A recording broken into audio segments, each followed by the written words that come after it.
Hey guys, welcome back to Beyond Seclusion. Have you heard of the 338 ARC?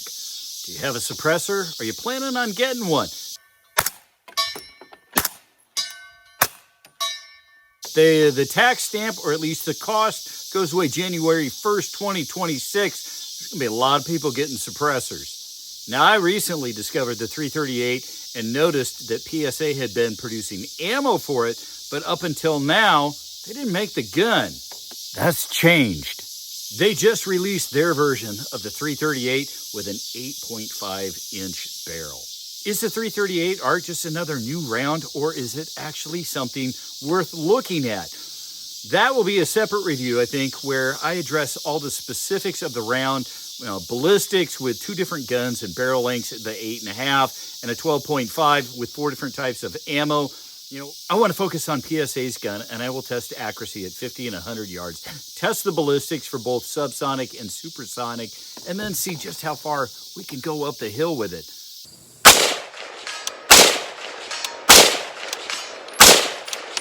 Try a different target.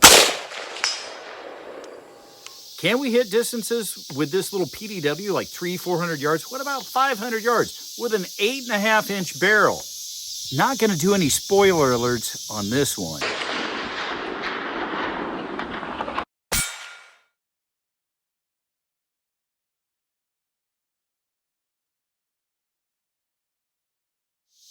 I'm Drew Case. Welcome to Beyond Seclusion, where you only get KISS. Keep it simple, stupid product reviews. No podium, no pulpit, and no politics. That's right. No politics here. Go somewhere else.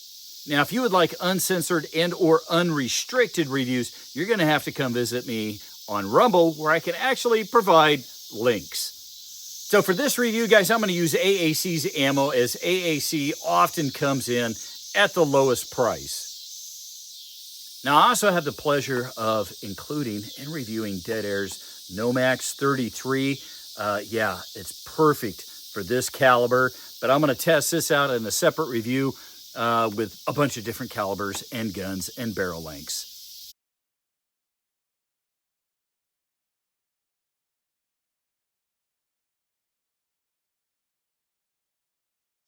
So let's just get this zeroed using Primary Arms SLX, the 1-10 by 28 ACSS. Now, I have a quick detach mount here from Midwest Industries. And I know some of you are thinking, that's a whole lot of scope for a little PDW. And you're right. I'm not necessarily saying that this is the end result, but I do want to demonstrate the accuracy and distance. But because of Midwest Industries' new quick detach line, I'm going to switch back and forth between a Sealy Bowl Pro here and see if it holds zero and how much fun we can have. Wouldn't that be great if we could just go back and forth and keep our zero?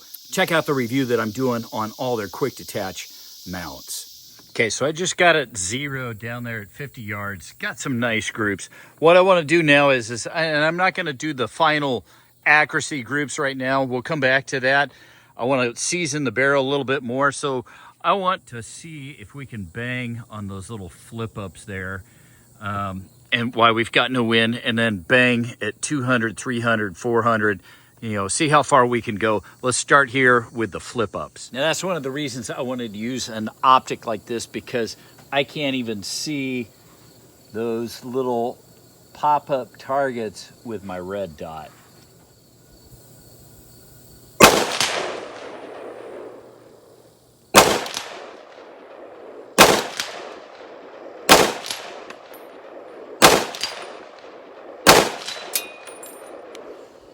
Nice.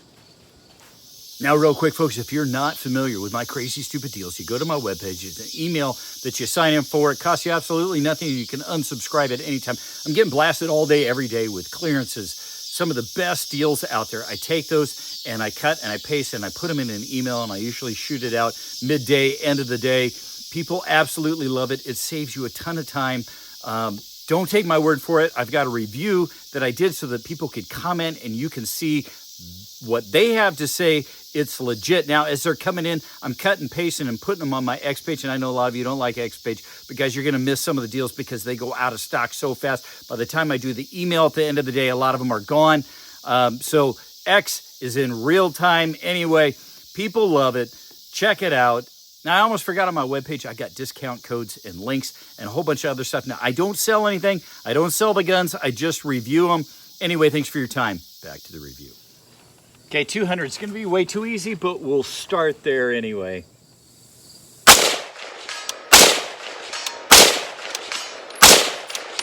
Try a different target. All right, let's just try 300. I'm going to use the first big line down.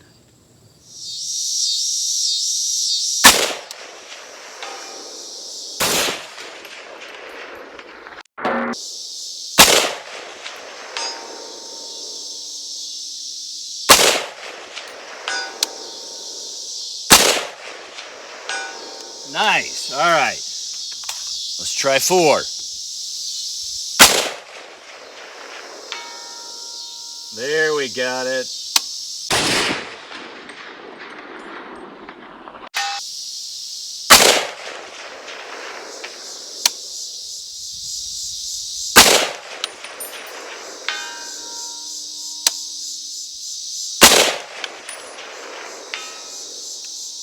All right, well, I'm out of room for 500 because I'm using the top of the main post. And I'll show you here.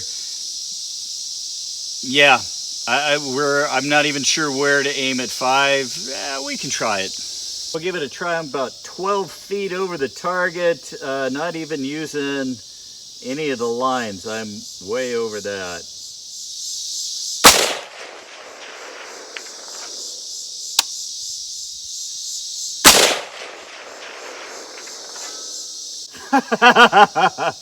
Okay, I'll put the reticle up here and show you with an arrow where I'm aiming.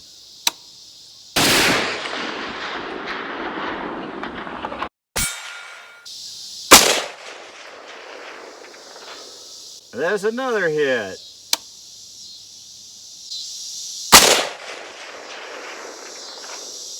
Okay, here's my thought process, guys. I've got the dead air suppressor, I've got subsonic, I've got the quick detach, and I've got Mepro's red dot. I'm thinking I'm gonna get this zeroed with the suppressor, with the red dot, with the subsonic, see what we can get for groups.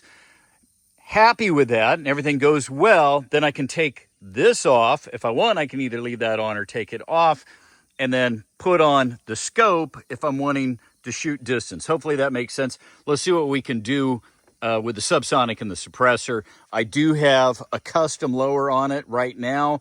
Everything thus far has been shooting with the lower that it came with. This does have a Trigger Tech match grade trigger, and I want to use that for right now while I'm shooting groups so that I can show you the maximum accuracy, at least I think that we can get, considering subsonic and a red dot.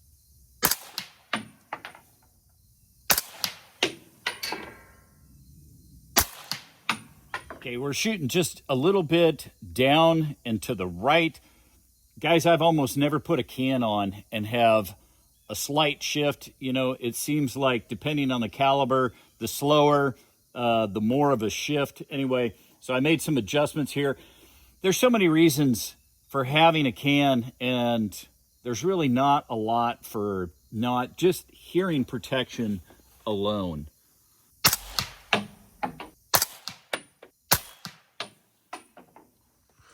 Now, when I was going without the can, I was grouping here. You saw that. Putting the can on, it did drift down and to the right. I made some corrections up.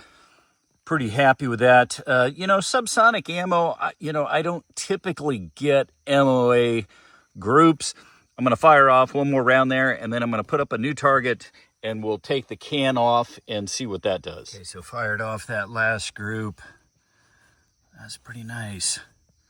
All right, let's bang on a little steel. Okay, so we got it zeroed at 50. I want to see if we can hit my small IDPA down there, which should be more than enough at 100 yards. That would be awesome if we're dead on or hitting that and 50. Okay, I'm gonna fire the first shot dead on.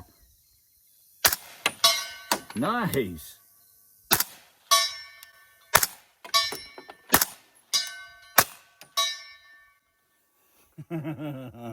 Okay, what I want to do is I want to take this off. I'm going to take a picture, make sure I get it on in the exact same spot.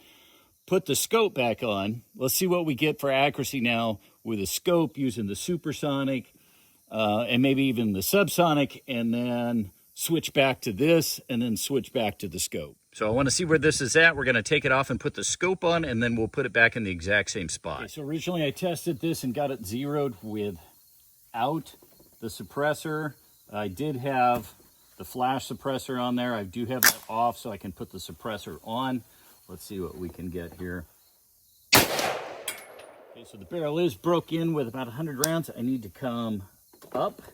I did 3 clicks. That might not be enough.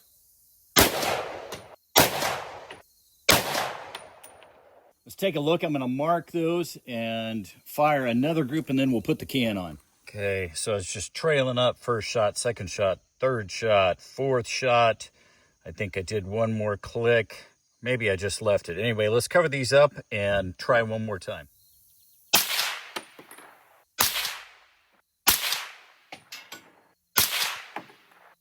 All right, so there's the supersonic. That was our final. Okay, same gun, same trigger, everything. Then I put the can on, and there's 5 shots. So it did open up just a little bit, but not a whole lot. Just show you really fast, the advantage of having the quick detach is we just slip it on there, no tools or anything necessary, and we're good to go. And this is what I have been doing or will be doing. And then we just push here, pop it off. We put that on, push it down, and it's as easy as that. Okay, let's find out if we can have our cake and eat it too. Let's take this off and put the red dot back on, leave the can on, see what we can do.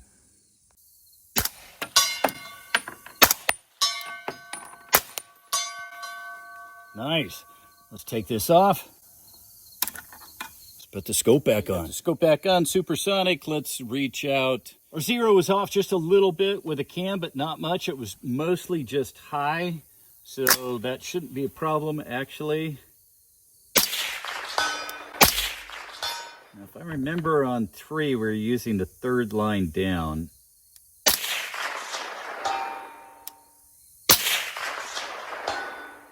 Okay, we want to go back to close quarters and suppress. Oh, I missed.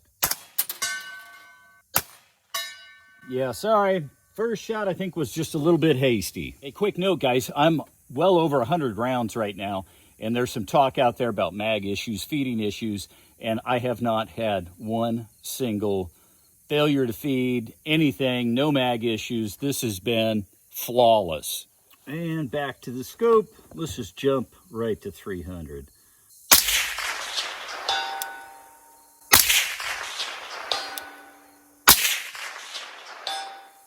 Well, there you go, guys. I'm not really sure what else to show you. I hope that you enjoyed this.